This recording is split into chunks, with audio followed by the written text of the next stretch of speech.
Voici l'inimitable, l'incomparable et l'intraitable Doc Mayou avec José Arsenault. José Arsenault. Cette émission s'adresse à un public averti. Au réseau Cogeco, vous écoutez Doc Mayou et José. Doc Mayou et José Arsenault. Avec le Doc et José Arsenault. Que j'avais hâte à cette émission, mesdames, mesdemoiselles, messieurs. Bonjour, Doc Mayou. José, tu me prends dans un matin zen. Intéressant. Qu'est-ce qui a changé entre hier et aujourd'hui? Rien. Non? Il m'arrive de m'éveiller le matin et de me sentir zen. OK. Hier, c'était pas de même, hein? Hier, vous étiez pas mal à pic, je trouvais. Non. Tu trouves? Oui. En tout cas, pour le sujet d'aujourd'hui, ça Alors, tombe j'ai recouvré ma zénitude bien. pendant la nuit. C'est parfait, ça. Et aujourd'hui, moi, j'aime l'expression en anglais, là, prove me wrong. C'est un peu ça, notre thème. Là, vous mettez au défi les auditeurs de prouver que vous avez tort. Et notre sujet d'aujourd'hui s'inspire, entre autres, d'une auditrice qui nous a appelé hier dans l'émission, Isabelle. On va la faire entendre, cet extrait-là, pour que les gens se remettent un peu dans le contexte. Là. Mais c'est plusieurs fois que on tatillonne autour de ce sujet-là. L'homme qui demande en mariage sa partenaire avec le genou à terre, entre autres. Ça, on l'a même fait en question spring-spring. Fait que ça, on n'ira pas trop là, on le fait. Là. Oui. Mais là, vous allez encore bien plus loin que ça. L'homme qui tient, tu sais, quand la demande en mariage vient de lui, là, puis que c'est pas la femme qui a passé 1001 messages là, pour arriver à ses fins, là. Oui. Quand que ça vient de lui, puis qui tient, qui insiste. Qui insiste. Exact. Les marieux. Il y a anguille sous roche. Définitivement. Bon, alors, la question qu'on pourrait même dire, est-ce un attrape-nigaude? Un homme qui demande, parce qu'il insiste pour se marier, est-ce qu'il faudrait plutôt dire à ces femmes-là, fuyez, mesdames? Telle est la question. Alors, là, ça a fait énormément réagir là, sur notre page Facebook. On a une 50aine de commentaires déjà. Alors, on va faire entendre l'extrait, mais vous pouvez dès maintenant réserver votre circuit téléphonique. Et là, c'est ouvert à tous. Là. Si, madame, c'est votre conjoint qui insistait pour se marier puis qui voulait donc se marier, est-ce que Doc Mayou a raison? Auriez-vous dû fuir? Ou au contraire, pas pantoute, et vous voulez prouver que Doc Mayou a tort? Et messieurs qui tenaient tant à se marier, on veut vous parler. Pour prouver au Doc que vous aviez des bonnes intentions. Alors, on écoute Isabelle. Moi, j'ai rencontré un homme, puis au début de notre relation, je savais qu'il buvait, mais quand on a commencé à sortir ensemble, il a arrêté de boire. Oui. C'est l'homme super fin, vraiment gentil. Puis, il m'a demandé en mariage. Je ne m'avais jamais mariée. Tout était bien. Un an plus tard, on s'est mariés. Après combien de temps vous a demandé en mariage? 2 ans. OK. Puis, je me suis mariée. Puis, la journée de notre mariage, on s'en allait en voyage après. Mais dans la soirée, il a commencé à boire. Puis, on s'en allait après ça dans la nuit pendant une semaine. Cette nuit-là, quand la personne est venue nous reconduire, lui, il était couché en arrière, puis moi, je jasais en avant avec le conducteur. À l'hôtel, il a commencé à boire, il m'a laissé tomber, il faisait juste boire, aucune relation. Il s'est fait des amis, puis il buvait. Au retour, il a continué à boire. Fait qu'il buvait tout le temps. Alors, cette dame-là s'est fait enfirouaper, là. Infirmière de profession. Pour ceux qui ne le savent pas, c'est une femme de 37 ans, infirmière de profession. Aïe aïe. Elle s'est fait enfirouaper, enfariner, solide. Est-elle la première? Non. Sera-t-elle la dernière? Définitivement pas. Attachez vos trucs, c'est plein de monde comme ça. Mais moi, je veux l'entendre pour le croire. Non, mais oui, c'est parce que vous parlez de la prémisse qu'un homme, ça ne l'intéresse pas, le mariage. Là. Non, c'est pas ça. Non, c'est pas la bonne prémisse. Les marieux et les engrosseurs suscitent énormément ou devraient susciter énormément de crainte quant à leur motivation. Fait que la question de base, on pourrait, en question Spring, et également par téléphone, on va commencer tranquillement. Là. Parce que là, ça fait peur au monde un peu. Pourquoi vous vouliez vous marier? Hein? On part de la base. Pourquoi insistiez-vous tant? Mais insister pour vous, c'est quoi? C'est demander une fois, deux fois, trois fois? Oui. Ben oui. Il et elle le savent. Mais il y en a-tu qui font ça? Un homme qui va insister, là... C'est bon. Non, mais il me semble qu'elle ait dit non une fois, il me semble que j'aurais compris, là. José. Il y en a qui se réessayent. José, ultimatum. Après la troisième fois, c'est un ultimatum. Ou bien tu me maries, ou bien on se marie, ou bien la relation se termine là. Ça, je pense que c'est plus une histoire de femme. Une femme va dire ça, mais un homme aussi. José, Oui? dans les deux cas, c'est non-genré. Après la deuxième fois, il va y avoir un ultimatum. La même chose pour les grossesses. Après la deuxième fois, ultimatum. Et l'ultimatum, c'est la fin de la relation. Là, on a vraiment besoin de vous. Très belle marque d'amour. D'ailleurs, moi, ce qui m'impressionne dans ces commentaires-là que je reçois, c'est la preuve de l'amour. Il y a de l'amour dans l'air. Si tu ne peux pas me marier, c'est parce que tu m'aimes pas.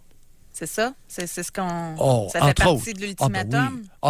Non. Ça, Mais c'est ça, avant l'ultimatum. Mais ça, je l'ai entendu, puis je l'ai lu, puis on a fait des trucs là-dessus. Les femmes disent ça. Les femmes, des femmes là, éplorées, il veut pas me marier. C'est surtout qu'il en a déjà marié une. Ça veut dire qu'il m'aime pas autant qu'il l'a aimé s'il veut pas me marier. Ça, c'est un discours de femme. Mais ça m'étonne que les hommes utilisent ça. Ça, sérieusement, là. C'est beaucoup plus violent que ça. Le cas d'Isabelle n'est pas une caricature de notre société. C'est un tableau clinique, c'est une vignette, c'est un scénario qui existe partout dans la nation canadienne-française. Avant le mariage, il buvait. Il rencontre une infirmière de 36 ans, 34 ans. Il cesse de boire. La journée de la noce, il se pack la fraise.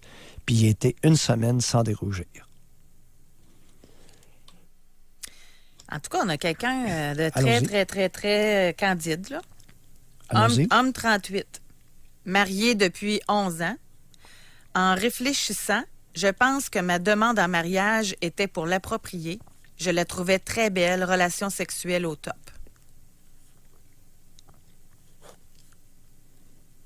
Il avait ses raisons. Pour se sécuriser, il se l'est approprié via l'institution du mariage.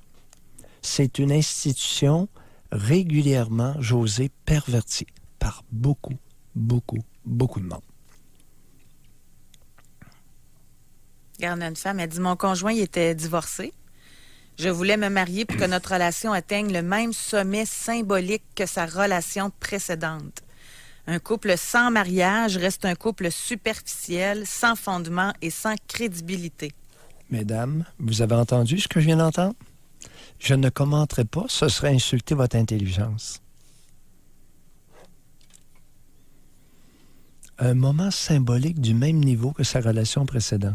José, t'as entendu? T'as lu? Tu te gênes pas pour commenter? Moi, j'ai pas de commentaire là-dessus. Non, mais... Ça te fait rire? Oui. Vous êtes vraiment zen un matin, vous me passez à la POC pour que ce soit moi qui donne le commentaire.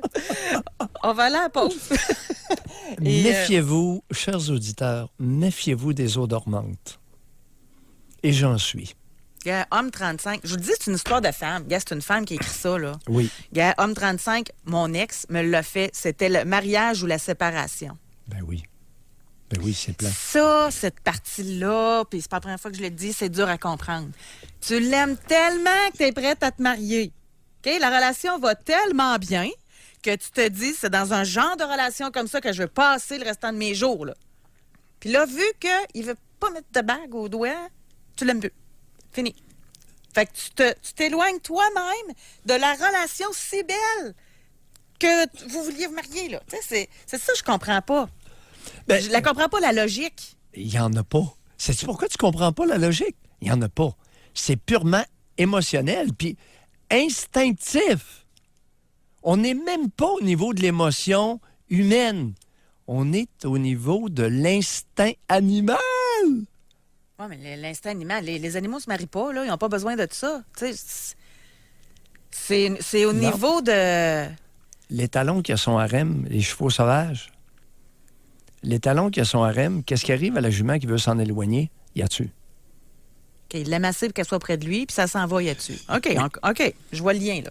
Hein, c'est en se parlant qu'on se comprend. OK, c'est vrai qu'il faut aller à la pause, là. Ceux qui tiennent donc à se marier, on veut vous parler. Dans les deux camps, c'est intéressant, Doc. Je sais que vous l'y abordez beaucoup, là. Hein, Non. mais dans les deux suis camps, je suis j'aime d'accord ça. pour les deux camps ce matin. Parce qu'on va avoir des histoires aussi.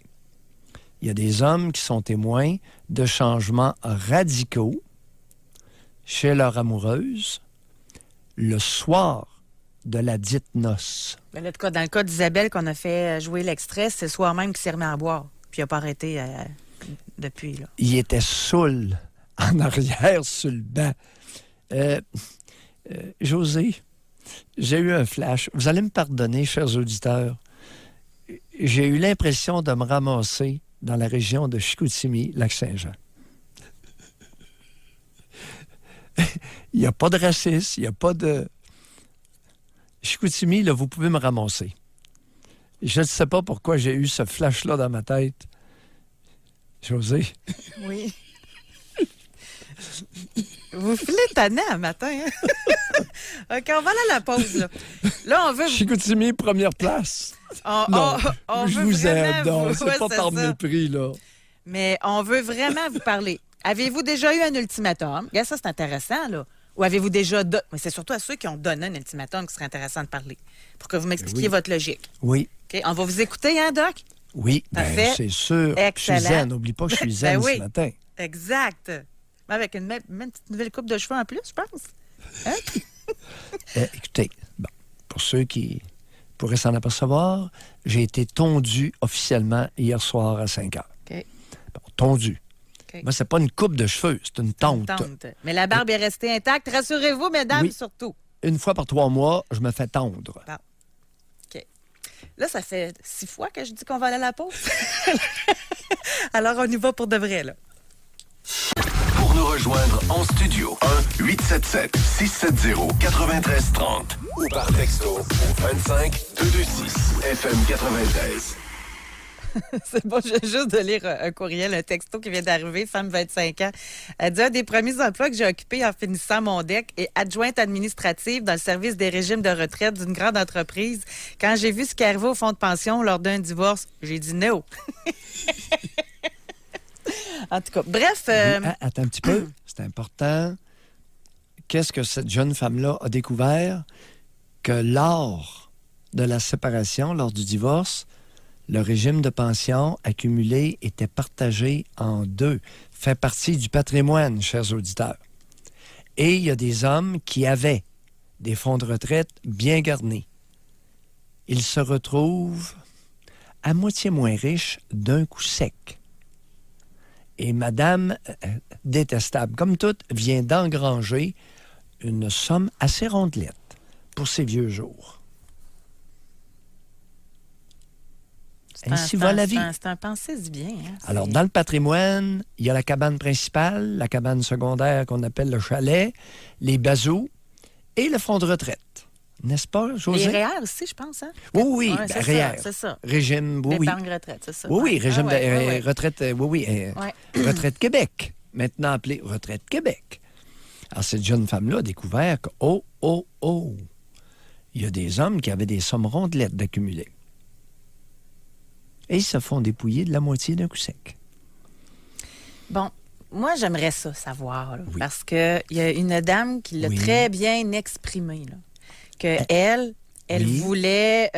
j'essaie de le retrouver, là. Si c'est possible, c'est tellement beau. Oui, c'était bien dit, là. Oui. Bon, mon conjoint étant divorcé, je Oui. voulais me marier pour que notre relation atteigne le même sommet symbolique que sa relation précédente. Oui. Un couple sans mariage reste un couple superficiel, sans fondement et sans crédibilité. Bon. Alors, vous, chers auditeurs, vous venez d'assister à ce que j'appelle, dans mon langage de psychiatre et de psychologue, une rationalisation qui est tellement bien énoncée que nous allons l'appeler intellectualisation, c'est-à-dire une construction intellectuelle par une personne définitivement de quotient intellectuel supérieur. Et je ne suis pas sarcastique, les amis. Non, c'est très bien écrit, très bien amené. Alors, généralement, commentaire de niveau universitaire. Et là, Oui. suite à ça, on a discuté du fait qu'il y a des femmes qui donnent des ultimatums. Si tu ne me maries pas, on se sépare. Puis là, je disais, où la logique? Et elle de répondre, y a-t-il plus de logique à l'entêtement de certains hommes à ne pas se marier?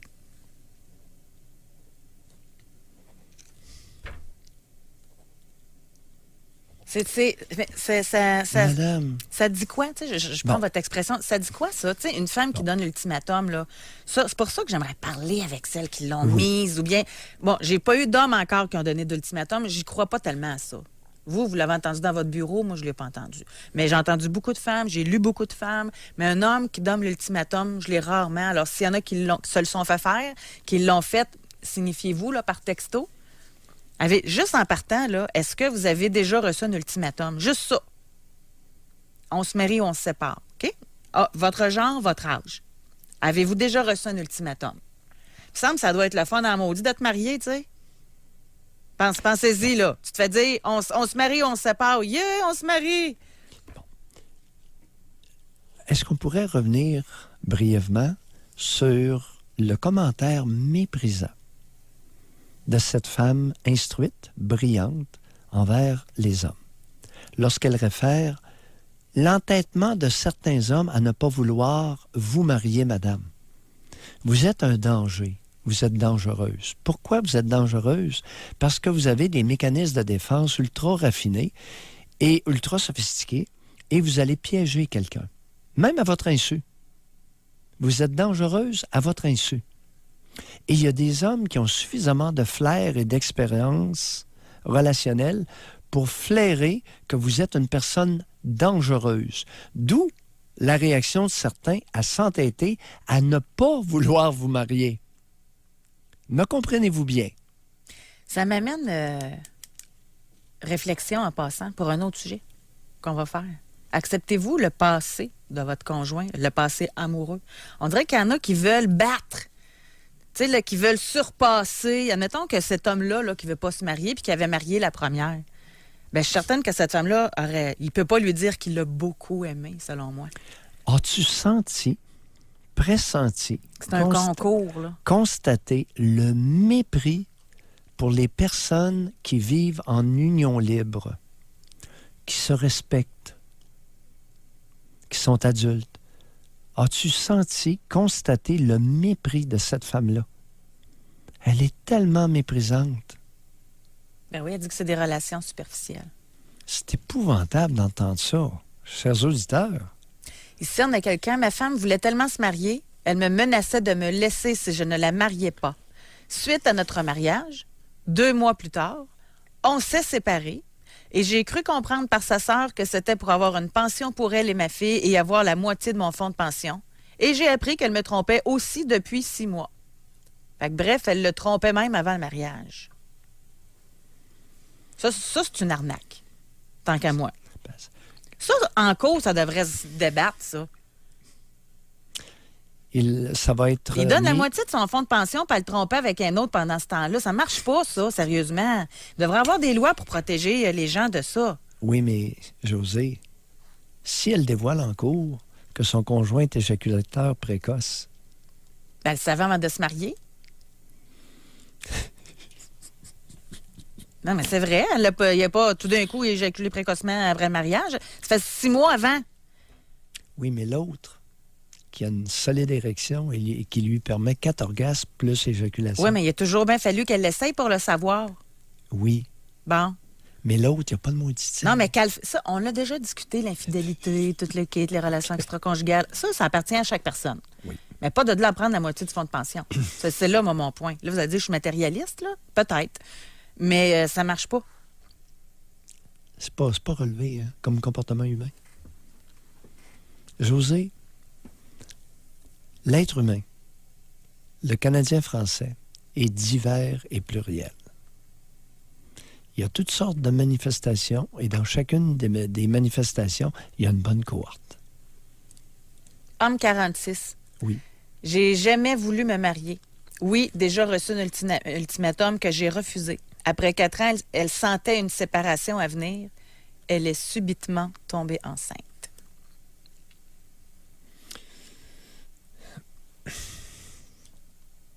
Homme 47. Quand j'ai signifié à mon ex que je ne voulais pas me marier il y a 1 an, elle s'est arrangée pour saboter notre relation qui était, selon moi, parfaite.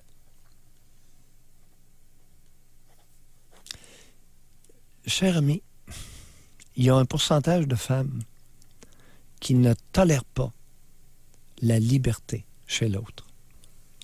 Il y a un pourcentage de femmes, malheureusement énorme, qui n'ont aucun respect pour l'homme qui les copule sur une base régulière. Il y a quelqu'un qui pose la question, pourquoi vouloir atteindre le même niveau alors que l'ancienne relation veut dire qu'elle a échoué? Très logique. Alors ça, c'est un exemple de raisonnement logique, dont l'auditrice qui a référé au sommet symbolique n'a aucune idée de ce que c'est. Elle est tellement instinctuelle qu'elle perd toute logique, qui a été relevée par quelqu'un. Il dit « Hey, attends un peu, toi là. Madame, un peu de réflexion, vous êtes brillante. Un peu de réflexion. » Femme 51, je vis avec mon conjoint en union de fait depuis 33 ans. Nous pensons nous marier pour nous protéger si l'un des deux décède, mais sans grande cérémonie et nous ne sommes pas pressés de le faire. L'avenir nous le dira. Ça vous regarde, il y a des avantages financiers, malheureusement, rattachés au piège à con qu'est le mariage.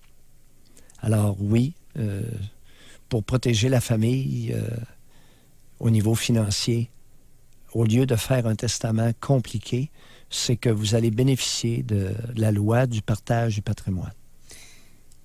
Ça ici, on va falloir le développer. Faites attention, là, après 33 ans, la loi du partage du patrimoine n'est pas rétroactive 33 ans plus tard. Ça va être uniquement sur la plus-value des biens à partir de maintenant, à partir du mariage.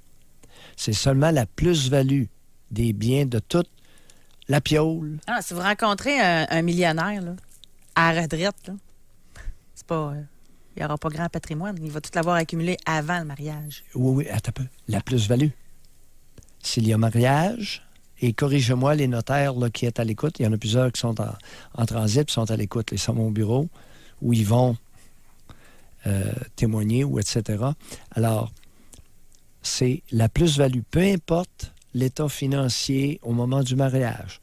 C'est la plus-value de la maison, du domicile, du chalet. Les bagnoles, ça perd de la valeur. Et les bagnoles, ça, c'est pas fort. Moi, je pensais que c'était l'achat. Si, un exemple, elle va rester dans la maison qu'il y a déjà, je pensais pas. Là. C'est pour ça que ça nous prend un éclairage, là, mais un éclaircissement. Mais moi, je pensais que c'était les achats que tu fais ensemble à partir du moment que tu te maries. Non, ça veut dire que s'il y a une grosse maison qui prend de la valeur avec les années, oui. Ils l'ont pas acheté ensemble, mais elle a vécu là, puis elle n'a pas mis une scène dedans, mais juste sur la valeur que la maison a prise, elle va pouvoir y participer. Bon. Ce qui est clair dans le partage du patrimoine, ce qui va être partagé moitié-moitié, c'est l'augmentation de la valeur. Exemple, ouais, c'est ça, okay. Au moment du mariage, la piole vaut 100 $. 10 ans plus tard, elle vaut 150. Donc, il va y avoir partage moitié-moitié du 50 $ de plus que lors du mariage. Chacun 25 $. Mettez les zéros que vous voudrez, là, mais c'est un exemple simple. Et OK. On va aller à la c'est pause. La plus-value. Puis corrigez-moi, là, on travaille ensemble. Là. C'est ma compréhension. La même chose pour le chalet. Par contre, les biens acquis après le mariage, eux, ça va commencer à la valeur nominale. Tu comprends? À 0. OK. On va à la pause. Au retour, on va parler avec Daniel, qui nous appelle de Québec. Oui. Pour nous rejoindre en studio, 1-877-670-9330 ou par texto au 25-226 FM 93. Doc, on a une notaire au bout du fil pour éclaircir ce qu'on était en train de parler. C'est Jennifer Pelcha, les notaires en Beauce. Bonjour, Madame Pelcha. Oui, bonjour. Bonjour, madame. On parlait du patrimoine familial, puis là, on n'était pas sûr. Moi, je pensais que c'était les biens acquis à partir du moment que tu te maries, mais Doc parle de la valeur égale qui s'ajoute à ça, sur exemple, la maison. Fait qu'est-ce qu'il y en est? Oui, Si on marie un millionnaire en pensant qu'on va avoir la plus-value, on va être déçu, là. OK. Parce que, dans le fond, ce qui est inclus dans le patrimoine familial, c'est toutes les résidences qui servent à la famille. Donc, oui, théoriquement, elles sont incluses, peu importe qu'on l'ait acheté avant ou après le mariage.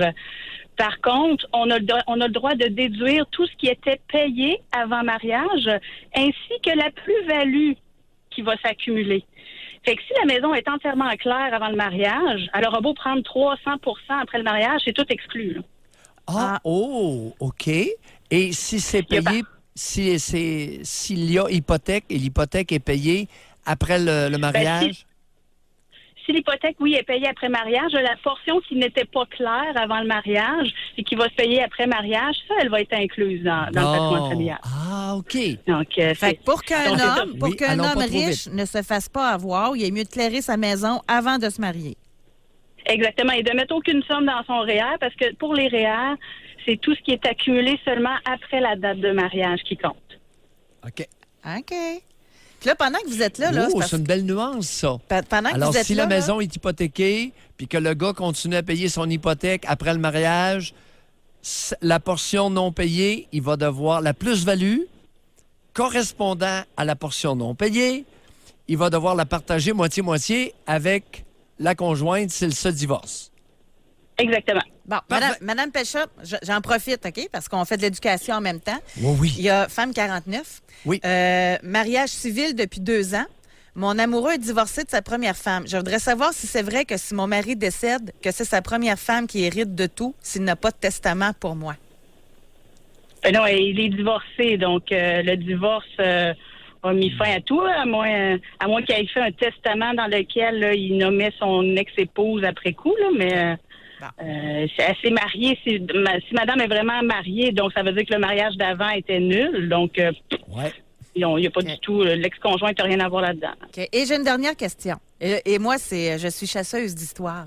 En avez-vous vu des histoires tristes, là? Tu sais, le monsieur là, qui a perdu ses REER, ça doit arriver dans votre bureau que vous voyez ça, là? C'est sûr que moi, je suis pas médiatrice familiale, donc quand j'ai allé entendre les histoires parler, elles sont souvent après coup. Okay. Mais tu sais, il y a beaucoup aussi de... Moi, je vois plus de... Oui, les gens, des fois, vont en perdre, là, mais aujourd'hui, les gens sont de plus en plus égaux, donc ont chacun des sommes de côté. La maison est souvent propriété des deux, donc... Ça arrive moins là, dans les couples là, maintenant.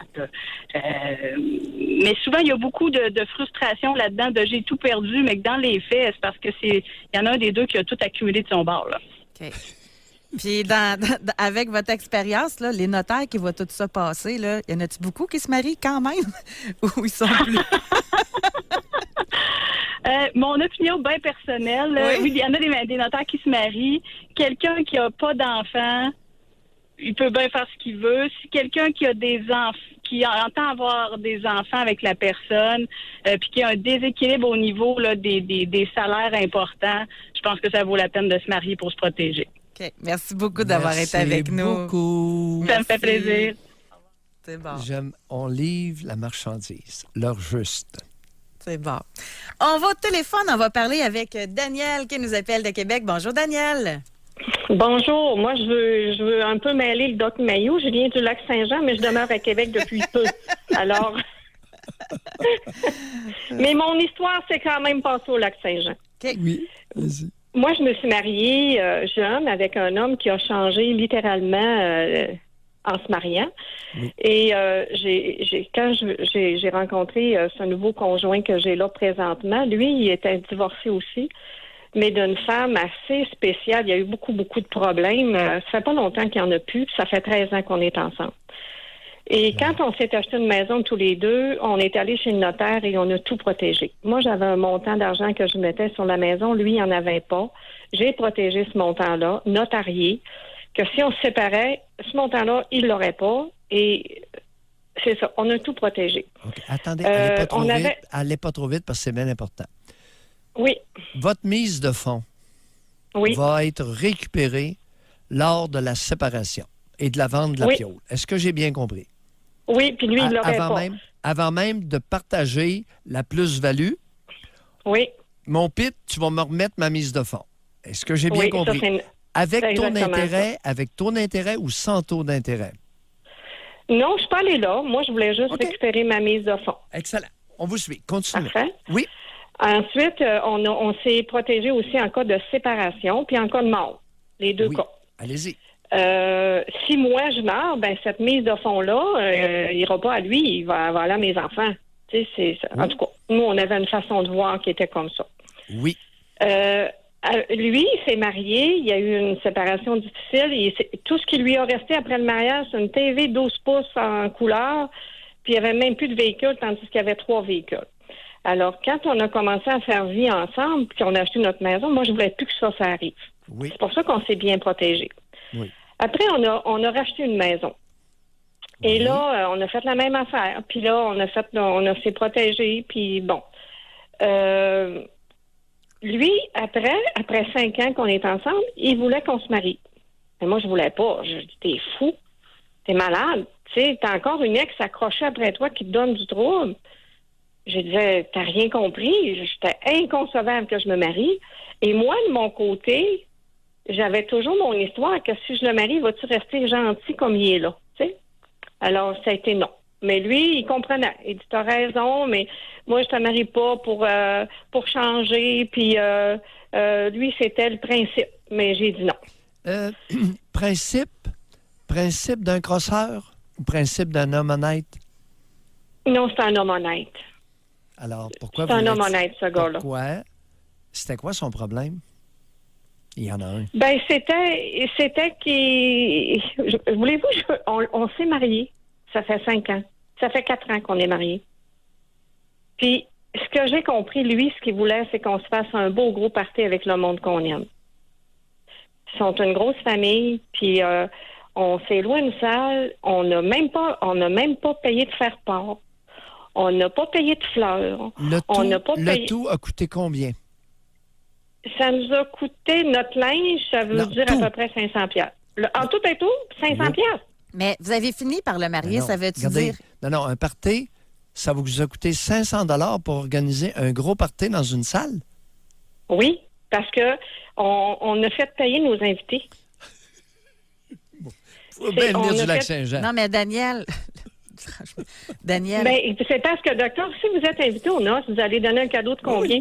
Nous autres, on a chargé 25 $ par personne, souper, Daniel. danse compris. Est-ce que vous saviez qu'au lac Saint-Jean, il y a des femmes qui ont le sens des finances? Vous en êtes un maudit bel exemple. Oui, mais moi, je veux savoir de quoi, là, pour rester dans notre sujet. Oui. Au début, vous avez dit, t'es-tu malade? C'est ça, vos paroles, là. Puis Oui. vous avez fini par vous marier pareil. Ça veut dire qu'il a insisté? Il a insisté à quelques reprises? Non, il insistait pas. Il n'a pas insisté. Mais la journée de ma fête, il m'a fait une demande en mariage. Ah. 5 ans après ça. Là, 3 ans Devant après tout ça. le monde, bien sûr. Non, on était juste toutes les deux. OK. Est-ce qu'il a mis son genou Non. à terre? Est-ce qu'il a mis un genou Non, à terre? non. Écoutez, c'était un homme tapis quand je l'ai rencontré. Puis j'ai dit, si moi là je veux un adolescent, je vais en adopter un, puis je vais avoir de l'allocation familiale. Moi je veux un homme. Puis il est devenu un homme. Puis il se met pas à genoux. Moi j'en voulais pas d'un homme de même. Est-ce qu'il Moi urine? j'appelle ça une chenille à poêle. Une Est-ce qu'il chenille à poêle, urine, j'en est-ce veux qu'il pas. urine assis sur le bol de toilette? Ben non. Ben non. Et en conclusion, Daniel, est-ce qu'il a changé? Pas du tout. On s'est fait un gros party. Eux sont une grosse famille. Mais, docteur, je vais vous dire quelque chose. On n'a envoyé aucun faire-part. On a fait du bouche à oreille. Oui. Et on a loué une grande salle, une très grande salle. Et je me disais, mon chum, on remplira jamais ça. Il y avait 150 personnes au souper. Et les gens nous appelaient pour venir à notre mariage. Parce qu'ils n'avaient jamais vu ça, un mariage de même. Merci de votre appel, Daniel. Merci. Merci. Ah, il y a du monde qui sont débrouillards. Saguenay-Lac-Saint-Jean, une caractéristique, débrouillardise. C'est vraiment répandu, c'est pas une joke, là. Comme en Beauce. Il y a des régions où la débrouillardise est extrêmement valorisée. Vous écoutez Daniel, on pourrait l'écouter. Écoutez, la débrouillardise, les amis, c'est ça. On va à la pause. Et on veut savoir, avez-vous déjà reçu un ultimatum? On se marie ou on se sépare? au réseau Cogeco. Vous écoutez Doc Mayou et José Arsenault. Cette émission s'adresse à un public averti. Jusqu'à 11h, vous écoutez Doc Mayou et José Arsenault. Avec le Doc et José Arsenault. C'est sûr que c'est du cas par cas, là. Oui. Tu sais, quand il y a une séparation, parce qu'on parlait tantôt de partage du patrimoine, qu'il y avait la séparation du fonds de pension, derrière. Puis on a eu quelques femmes qui nous ont écrit pour dire qu'à leur séparation, volontairement, elles avaient refusé. Elles n'y ont pas pris, elles l'ont laissé à leur conjoint, par respect, puisque c'est lui qui l'avait accumulé au cours des années. Ouais. Fait que je voulais le mentionner que ça existe aussi. Merci. On Merci, s'en va mesdames. en Estrie. On va parler avec Jocelyne. Bonjour. Bonjour. Jocelyne. Quitte à me faire tirer des flèches, j'ai envie de me lancer quand même. Moi, j'ai eu le droit à la grande demande. En fait, ça a commencé par des fiançailles. Ça faisait pas longtemps qu'on se connaissait. Ça faisait vraiment pas longtemps. Ça faisait 2 mois. Je restais à l'extérieur. À l'époque, je restais à Montréal. Alors, on se voyait les fins de semaine. Et un soir, j'arrive et la porte est déverrouillée. J'entre. Musique, vraiment petite musique style latino. Il y avait des chandelles, lumière tamisée. Et d'un coup, il apparaît. Là, je me demande en quel honneur c'est toute la musique puis tout ça. C'est bien cute, là. Ils m'ont dit que j'étais naïve. Et là, il me demande en fiançailles. Mais il a mis le genou à terre. Puis je peux même vous dire qu'il a fait plus que ça. Il y avait une rose entre les dents. J'ai eu le droit à ça. Ouais. Malheureusement, j'ai tombé dans le panneau. Mm. Fait que j'ai bien reçu la demande. J'étais emballée. J'étais séduite. Quel âge aviez-vous à ce moment-là? J'avais 25 ans. Oh. J'avais 25 ans. J'avais pas beaucoup d'expérience. C'était le premier chum que j'avais. Attendez un peu. Est-ce que c'était le premier partenaire sexuel? Oh oui. OK. Continuez. Oui, c'était... Il savait que... Oui, il savait qu'il était le premier partenaire sexuel. Allez-y, continuez. Oui, c'était vraiment à tous les niveaux. À la limite, je voudrais dire que j'étais un peu comme blanche comme neige quand je vous ai dit que j'étais bien naïve, que je me suis demandé comme question. Et finalement, cette naïveté-là, elle cache à bien les choses. Oui. Quand on veut pas voir ce qui... Enfin. Puis, moi, ce que je comprends dans tout ça, parce que finalement, il y a eu aussi une demande en mariage, il savait que je souhaitais me marier. Il le savait. Donc, quand il a fait la demande en mariage, c'est sûr que j'ai dit oui. Ce que je savais pas, puis je vous dis, j'ai dit tantôt le piège, c'est que cet homme-là avait une fille d'un premier mariage. Une petite fille de 8 ans qui avait une déficience intellectuelle. À la limite, je pense que je cherchais une mère pour sa fille. Et après qu'on a été mariés, là, ce que lui, il voulait, parce que lui, il avait la garde de cette fille-là, il m'a demandé, il voulait qu'on entame des processus d'adoption parce qu'on sait qu'il y avait une déchéance parentale au niveau de la mère. La mère n'était pas dans le portrait. Et lui, il voulait que j'adopte sa fille pour couper tout lien avec la mère biologique. J'étais pas bien chaude à cette idée-là. J'étais mal à l'aise. Je me sentais pas prête. Et là, c'était là que j'ai eu l'ultimatum. On va avec le processus d'adoption ou on arrête ça là. Hey, aïe. Puis j'ai cédé. Jocelyne. Je l'ai regretté longtemps, Jocelyne, mais j'ai fait à ça. vous avez quel âge maintenant? J'ai 55 ans aujourd'hui. Des fois, j'ai l'impression que je paye encore. De quelle façon? Puis, je vous dirais une chose que je me suis posé des questions longtemps, à savoir comment ça que j'ai tombé dans le panneau. En quoi vous payez encore? On va partir de là. Allons pas trop vite. En quoi vous payez encore votre juvénilité?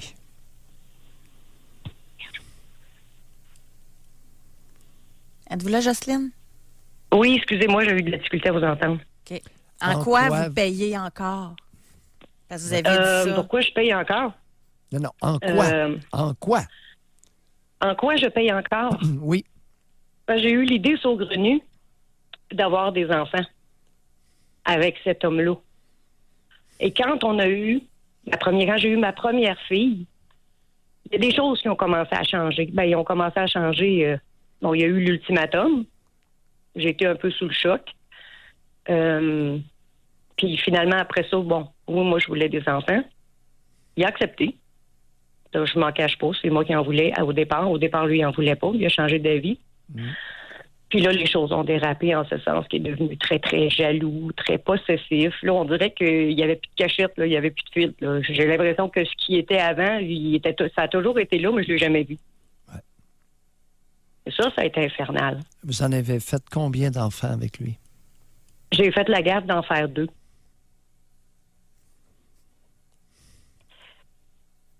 J'ai fini par divorcer avec... Vous savez, des fois, les femmes, ils ont le tort de dire qu'il va changer ou ils ont le tort de dire je vais finir par réparer ce qui s'est passé. Parce que finalement, il y a une histoire de violence psychologique en dessous de ça. Là, je ne vous le cacherai pas. J'en ai vu de toutes sortes. J'ai eu toutes sortes de demandes. Puis quand je parle de demandes, des demandes tordues au niveau sexuel, j'en ai eu. Comme? J'en ai fait des affaires pour acheter la paix. Aujourd'hui, je n'achète plus la paix, là, mais dans ce temps-là, je l'ai fait pour ça. Dans les grandes lignes, sans être trop spécifique, vous référez à quoi? Dans les grandes lignes, juste pour avoir une idée de ce que j'ai fait? Oui. Ah, Seigneur, on va vous en nommer rien qu'une. Il m'achalait pour un trip à 3. C'est spécial, il m'a achalé longtemps pour il ça. était jaloux, mais lui, il voulait un trip à 3, puis ça devait pas être avec un autre homme, hein? Ah, ça ne pas avec un autre homme certain, c'est avec une autre femme. Ben oui. Oui, j'ai cédé, là aussi. J'ai passé une couple d'années à y avoir de la misère à me regarder dans le miroir.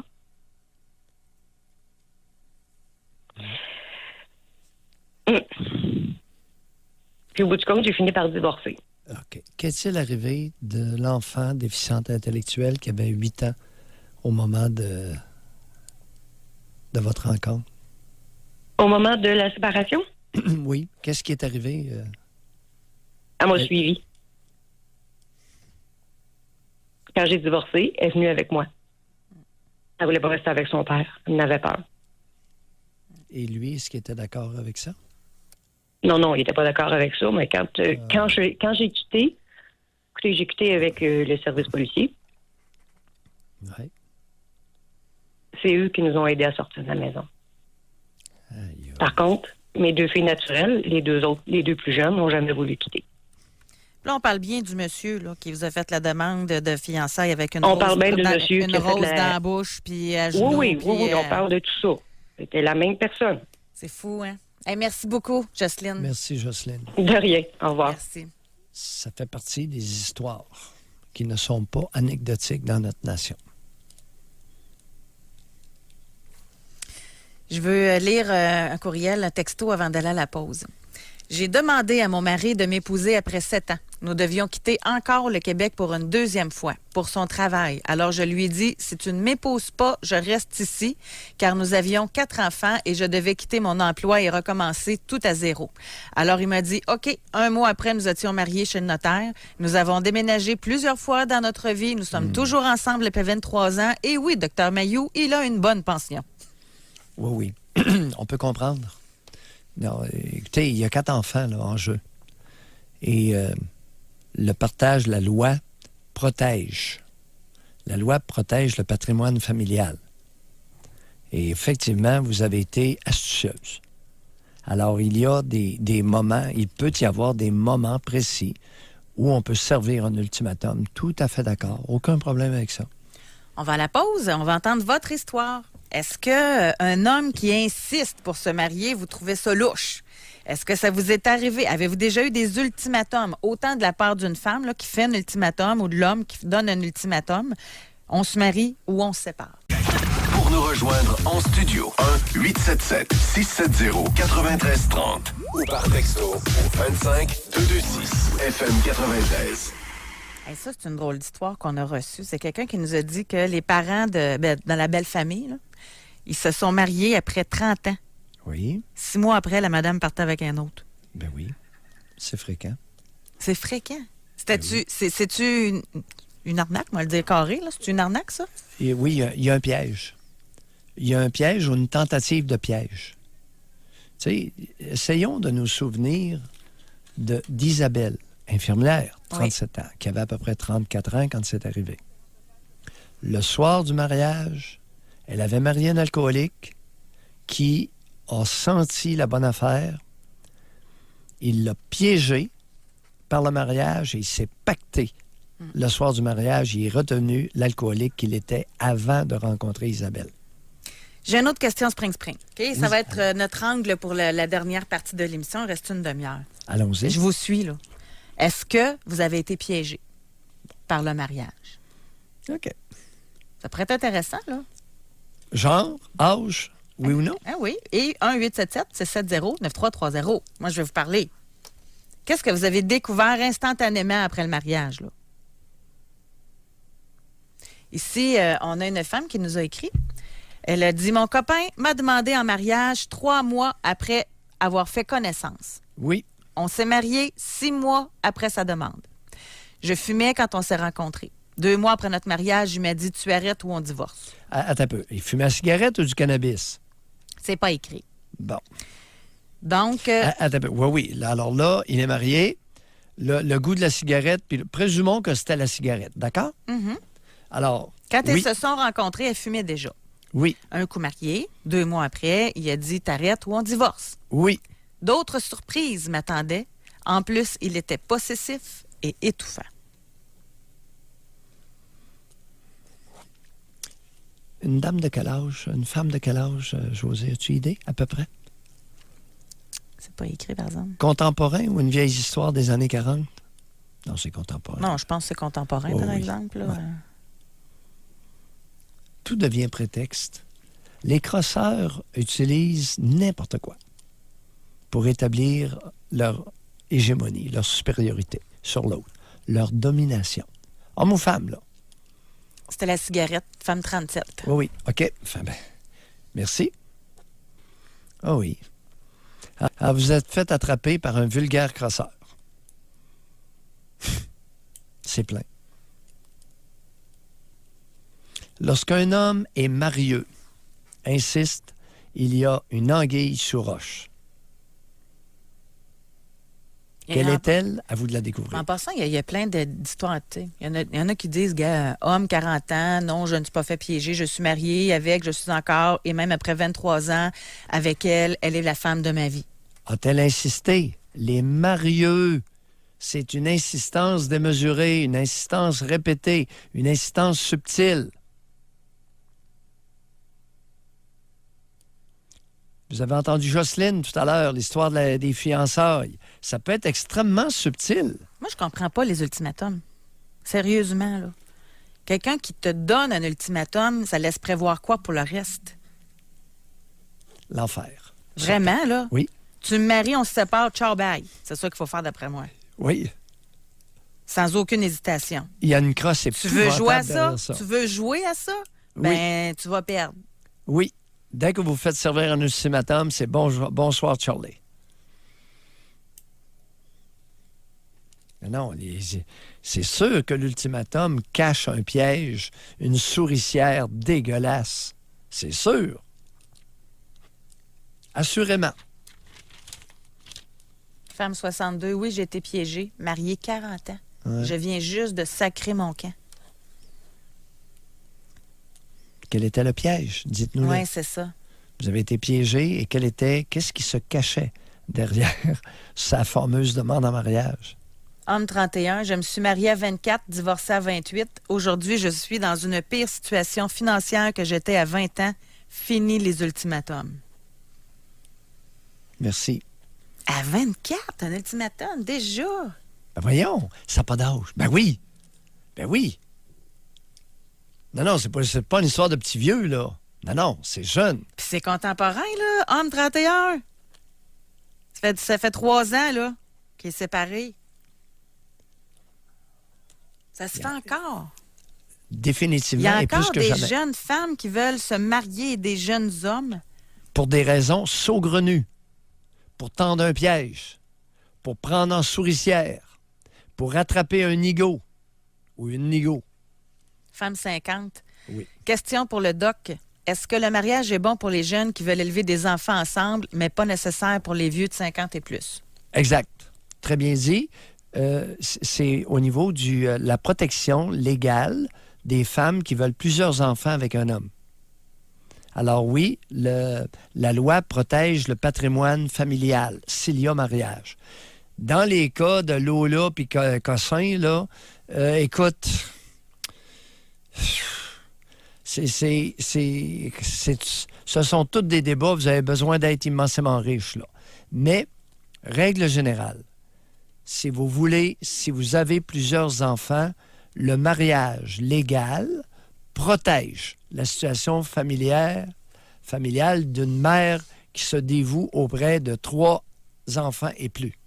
Sinon, passez devant le notaire puis faites des papiers officiels. Ça peut être assez compliqué, là. En passant, là... Le patrimoine est assez... La loi de la protection du patrimoine, c'est assez bien fait, oui. Le piège, là, oui. Celui-là, on n'y a pas pensé, mais c'est... Lequel? Surprends-moi. Mais vous ne serez pas surpris, c'est juste qu'on n'y a pas pensé. Femme 50 ans, oui, je me suis fait piéger. Monsieur homosexuel voulait des enfants. Ben, c'est commun. Ah, ben là... José, c'est tellement commun qu'il n'y a même pas de piège. Ben non, c'est tout qu'un piège, là. Ben, la plupart de mes clients homosexuels, ils font tous vie commune avec une femme. Puis, fut un temps, il y a 30 ans, tous mes patients, tout le monde qui me consultait et que je côtoyais, vivaient tous avec une femme. Il y a 30 ans, il n'y en a pas un qui ne vivait pas avec une femme qui n'était pas mariée. Mais ils l'étaient tous. Est-ce qu'on peut parler d'un piège lorsque c'est tout le monde? Puis n'oubliez pas que l'homosexualité, c'est une personne sur 10, là. C'est 10 %. 1 sur 10. Parce que c'était mal vu, en tout cas. C'est drôle qu'on parle de ça, parce que je me suis fait raconter une histoire dernièrement. Une jeune fille là, qui vient d'aménager avec son chum. Oui. Puis ça faisait 1 an qu'ils étaient ensemble, restent ensemble en appartement. Bang, il la laisse, coming out, il est gay. Fait que si elle écoute l'émission, au moins, ils n'ont pas eu d'enfants ensemble. Bon, mais c'est fréquent. C'est encore très fréquent. Mais est-ce qu'il y a un homme homosexuel qui n'aimerait pas vivre sous la chape protectrice d'une femme hétéro? Est-ce qu'il y en a un? Mais ils veulent tous ça. Mais ils courent tous après les femmes et les belles femmes. Il faut qu'elles soient belles. Un homme homosexuel, à ma connaissance, ne fréquente pas une femme qui n'est pas trop jolie. Et il faut qu'elle soit très belle pour donner l'apparence chez lui d'une hétérosexualité de haut niveau. Oh, mais en 2019, bientôt 2020, là, selon moi, tu t'assumes plus qu'avant. Là. Dans ce temps-là, hey, c'était péché, ça n'avait pas d'allure d'être homosexuel, c'était mal vu. Là, aujourd'hui, come on, là. Commande pas fort. Quelques-uns qui l'assument, puis qui ne feront pas à croire à une femme qu'elle est d'une beauté remarquable, mais baisse les lumières, sinon je perds mon érection. Messieurs, je vous connais. C'est vous-même qui me l'avez dit. Donc, on va à la pause. Ça va être notre dernière partie d'émission. Est-ce que le mariage est un attrape-nigo et est-ce que vous vous êtes fait prendre? 1-877-670-9330. Pour nous rejoindre en studio, 1-877-670-9330 ou par texto au 25-226 FM 93. On a parlé d'ultimatum tantôt pour le mariage, mais on a homme 23. Lui, il s'est fait donner un ultimatum pour avoir un bébé. Il a cédé. Il lui a fait un enfant, il dit, à cause du manque de confiance. Moi, j'ai une drôle de question. Parce que je lis dans les textos précédents qu'on a reçus de lui, puis à 23 ans, c'est quelqu'un qui a une belle situation financière. Oui. Est-ce que les pauvres ont des ultimatums? Est-ce que les pauvres prennent les ultimatums plus facilement que les plus fortunés? Y a-t-il une question d'argent? Je sais pas. C'est une bonne question. Puis... La femme, elle va-tu dire à un pauvre, tu me maries ou on se sépare? Pas sûr. Pas sûr. Et que le ça riche ou la riche qui se fait donner un ultimatum, vas-tu le refuser plus facilement? Ouais, ce que j'ai vu, c'est qu'au lieu de donner un ultimatum, si elle sent un problème, elle a peut-être plus de propension à réagir, de maudire une volée à la rivale. C'est pas fin, là, les amis. C'est un peu préjugé, mais j'en ai vu plusieurs. Ah oui? Ça se règle à bout de bras. Oui. Littéralement, là. Oui. Quand il y a des problèmes, ils ont peut-être d'autres façons de régler certains problèmes, en tout cas. Mais c'est beaucoup moins sophistiqué. Écoute, bon, chez les pauvres, là, chez les personnes qui sont démunies, qui sont pauvres, il n'y aura pas de rationalisation ou de construction intellectuelle comme celle de cette femme brillante qui voulait se marier pour atteindre le sommet symbolique, pour dépasser le sommet symbolique de sa relation précédente qui avait échoué, soit dit en passant. Alors, des niaiseries comme ça, t'en entends pas chez les pauvres. T'en entends pas. Les rationalisations sont très simples, s'il y en a, mais pas des niaiseries comme ça. Homme 59. Mariée à 26. Elle voulait tellement. Et moi, je l'aimais bien sans plus. Mais à 26, mon cerveau était entre mes deux jambes et elle avait un corps d'enfer. Divorce à 35 ans, pas fort mon affaire. Bon. Votre cerveau n'était pas entre vos deux jambes, M. Xavier. Elle était extrêmement attrayante et vous réagissiez sur le plan biologique avec un fort instinct, une forte pulsion sexuelle. Je suis un peu tanné des êtres humains qui méprisent leur pulsion sexuelle. La pulsion sexuelle vous est biologiquement transmise. Bon. Vous pouvez le déplorer, vous pouvez vous en réjouir, mais le mépriser serait tout à fait inapproprié.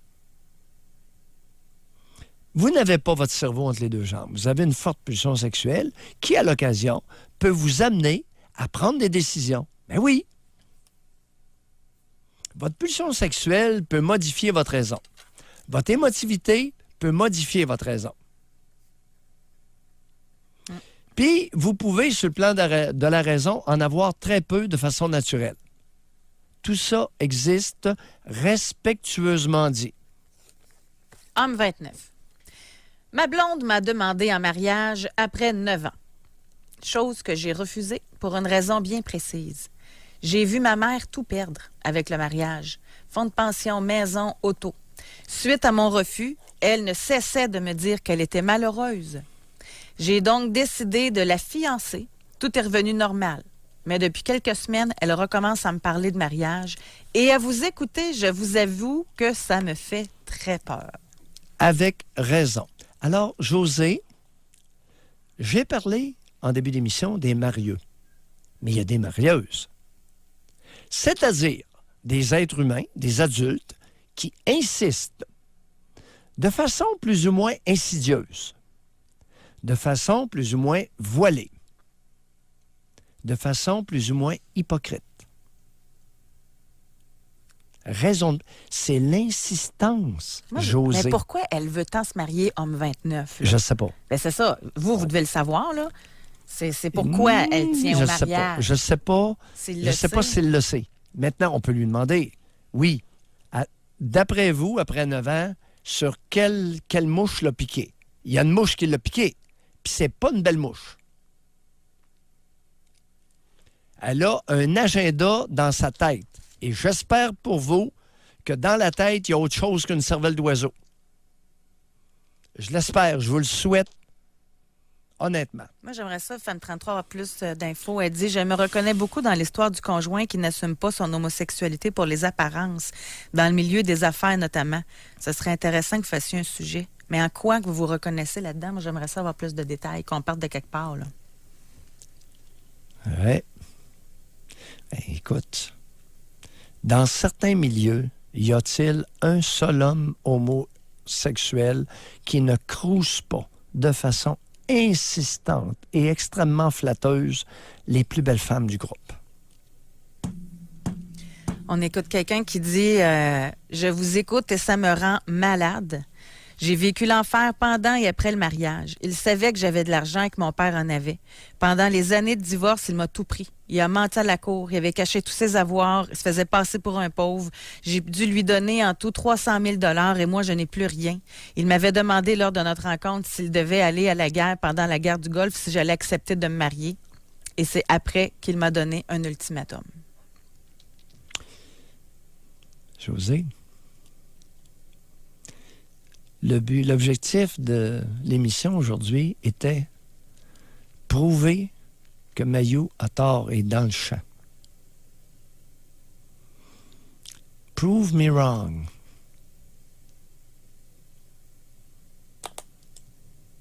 Ouais.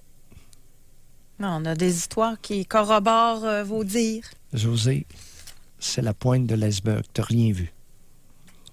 Tu n'as rien vu des subterfuges que certains adultes utilisent, hommes et femmes, au niveau de l'hypocrisie, au niveau des ruses, au niveau de l'insistance.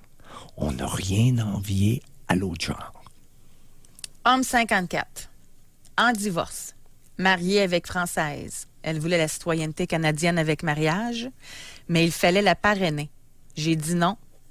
Menace par-dessus menace, je me suis tannée. Je l'ai virée en France. Depuis 6 ans, je suis en instance de divorce. C'est long, divorcer intercontinental.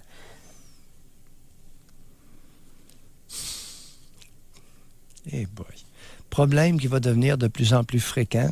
Je ne sais pas pourquoi.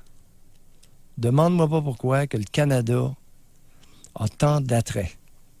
Est-ce que c'est Justin Trudeau qui est responsable de ça? Je ne le sais pas. Ça me surprendrait que ce soit relié à un gouvernement. Mais notre pays est peu peuplé, José. Tout le monde sait ça. Il y a 33 millions d'habitants sur le 3e pays le plus vaste au monde. 3e, 4e, là, dans ces eaux-là. Notre pays a un attrait incroyable pour un paquet de monde de toutes sortes de pays. Là, j'ai beaucoup de respect pour la France, là, mais souvent, c'est pour des pays cannibalisés par leur propre gouvernement, des pays arriérés, dictature, alouette, là, 56 maudits cossins. Tu sais, à partir de Cuba, n'importe quoi. On en a un. C'est rien, on va se promener là. Il y en a un qui a un proverbe en passant. Oui. L'amour rend aveugle et le mariage rend la vue. Oui, je l'avais déjà.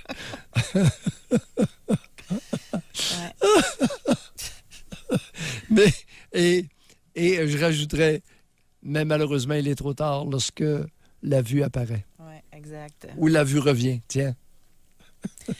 L'homme avec qui je vivais m'a demandé en mariage plusieurs fois et j'ai toujours dit non. Un peu plus tard, je l'ai laissé. Au fil des ans, après notre séparation, j'ai découvert qu'il m'avait trompé du premier au dernier jour. Nous avions toujours des contacts après notre séparation et il m'a encore demandé en mariage. J'ai encore dit non et il m'a dit, tu sais qu'il faut que je punch. J'ai tout quitté pour aller vivre dans une autre ville après plusieurs années de harcèlement. Une semaine après mon déménagement, il a fait plus de 350 km pour venir me tuer. 2 ans plus tard, il en a marié une autre. Elle a fait l'erreur de lui dire qu'elle avait de l'argent. Cet homme a 2 priorités dans la vie, l'argent, le cul, l'argent. Je savais que cet homme avait quelque chose de bizarre, je ne savais pas quoi, mais j'ai découvert plus tard que c'était un pervers narcissique. J'en ai bavé pendant des années et ça m'a pris des années à m'en remettre. Au moins, j'ai eu la sagesse de toujours dire non à ses demandes en mariage. Oui. Il y a des hommes dangereux. Tous les hommes ne sont pas dangereux. Malheureusement, il y a un pourcentage significatif d'hommes qui sont prêts à tuer leur partenaire si celle-ci ne se soumet pas. Oui, ça existe. On n'étudie pas suffisamment le phénomène. On n'a aucune idée du pourcentage. Mais des gars qui ont fait 350 km, écoute, il y en a un à un moment donné qui était parti de Saint-Jean-sur-Richelieu. Je crois que c'était là, puis la partenaire s'était réfugiée sur la Côte-Nord, puis il est allé la retrouver. Ouais. Et quelqu'un, ça pourrait être la conclusion. Ça fait pas mal plus que 350 km, ça. Ouais. C'est 800 km. Quelqu'un qui dit, vous dites souvent de se méfier si la femme veut le mariage et de fuir. Si c'est l'homme qui le demande aussi, le mariage doit venir de qui pour que ce soit sain? Regardez, chers auditeurs, quand est-ce que vous allez comprendre la différence entre l'intérêt pour quelqu'un et l'insistance? Ça fait pas cette fois que je l'utilise dans l'émission. Les marieux puis les engrosseurs insistent jusqu'à servir des ultimatums. Les marieux puis les marieuses insistent à répétition, ad nauseam, avec menace et ultimatum. Passe clair? Mais parfois, là, je me demande, veux-tu même dire sur quel maudit ton j'aurais avantage à dire quelque chose pour que ça soit clair? Un ultimatum, ça ne marche pas. Là. Ça ne marche pas. Ça a marché dans bien des cas. On se quitte là-dessus. Merci beaucoup, Doc.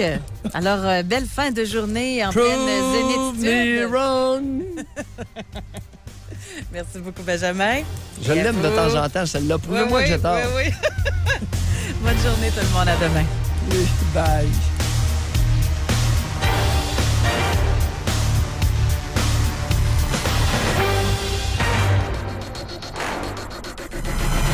Soyez là demain, 9h30. Pour une autre édition du Doc Mayou et José.